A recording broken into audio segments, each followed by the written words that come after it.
Halo, nama saya Zakir Haris Abdullah. Saya akan mengerjakan UTS mata kuliah Data Warehouse atau OLAP. Saya kali ini akan membahas yang pertama yaitu konsep data warehouse. Apa itu data warehouse? Yaitu repositori penyimpanan terpusat yang mengumpulkan data dari berbagai sumber operasional atau yang disingkat OLTP untuk tujuan pelaporan dan analisis bisnis.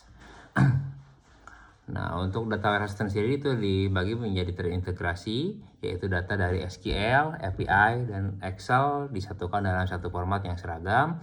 Lalu berorientasi subjek, yaitu fokusnya pada tema bisnis, seperti penjualan, stok pelanggan. Lalu ada varian waktu, yaitu menyimpan riwayat data histori untuk analisis tren jangka panjang. Lalu ada non volatile, data yang masuk tidak berubah, yaitu read only demi integritas laporan. Untuk arsitektur dan komponennya, yaitu yang pertama itu ada bottom tier, yaitu data warehouse server. Nah, ini adalah lapisan penyimpanan utama tempat data bersih berada. Lalu ada middle tier, yaitu OLAP server, mesin yang memungkinkan query multidimensi dengan sangat cepat. Yang ketiga ada top tier, yaitu front end tools. Di sini ada aplikasi dashboard, reporting, dan data mining untuk user. Komponen vital dalam sistem itu ada staging area. Staging area adalah tempat penyimpanan sementara untuk proses pembersihan data sebelum masuk ke gudang. Selanjutnya ada metadata, yaitu kamus data yang menjelaskan asal, struktur, dan aturan transformasi setiap data. Lalu ada data mart, yaitu bagian kecil dari data warehouse yang dikhususkan untuk departemen tertentu. Yang terakhir ada manager, yaitu komponen yang mengatur keamanan, backup, dan manajemen query pengguna. Untuk modelnya dimensional, itu berbeda dengan normalisasi database operasional. Modelnya dirancang untuk memudahkan pembacaan dan kecepatan query. Yang berisi tabel fakta, yaitu berisi metrik angka yang bisa dihitung, misalnya total rupiah dan jumlah item. Lalu tabel dimensi, yaitu berisi konteks atau deskripsi, misalnya waktu, nama toko, atau nama produk. Untuk star versus snowflake skemanya, yaitu untuk fitur struktur, star skemanya itu ada denormalisasi dan snowflake-nya ada normalisasi. Untuk perbandingan query-nya itu untuk star skema itu sangat cepat, kalau snowflake itu lebih lambat. Untuk storage, untuk star skema itu lebih boros space, untuk snowflake itu lebih efisien untuk space storage-nya.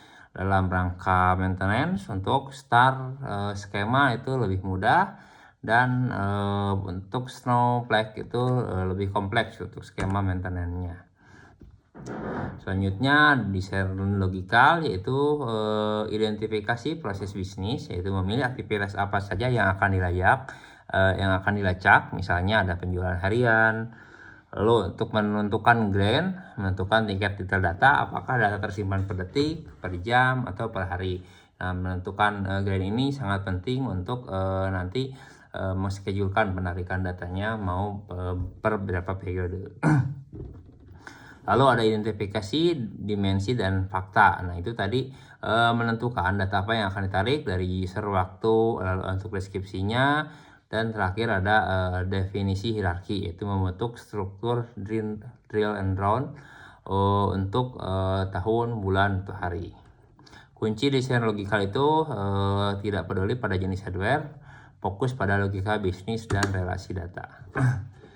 Untuk desain fisikal itu fokus pada performa dan storage. Nah, itu bagaimana memetakan desain logikal ke hardware sebenarnya agar query 1 miliar baris selesai dalam hitungan detik.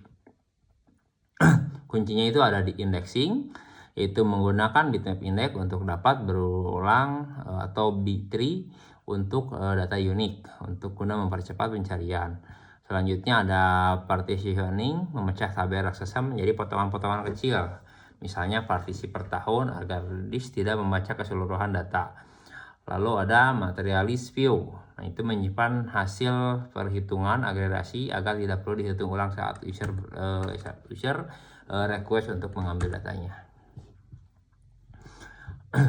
Kita masuk ke proses ETL atau ekstrak. Ekstraksi adalah langkah mengambil data mentah dari sistem sumber atau source system tanpa mengganggu kinerja operasional.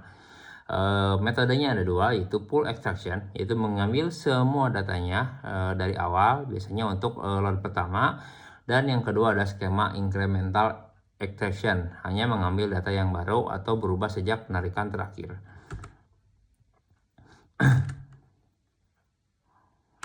Untuk proses ETL atau transform and load, itu pada transform kita ada tahap namanya cleaning, yaitu menghapus data duplikat atau kolom kosong. Lalu ada standarizing atau standarisasi, misalnya merubah format asalnya pria menjadi M dan wanita menjadi F misalnya.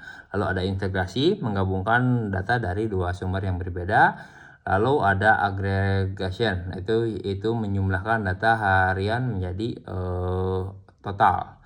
Untuk bagian load ini ada initial load, itu mengisi gudang data pertama kali yang tadi yang sebelumnya sudah saya jelaskan. Atau incremental load, update berkala harian atau mingguan.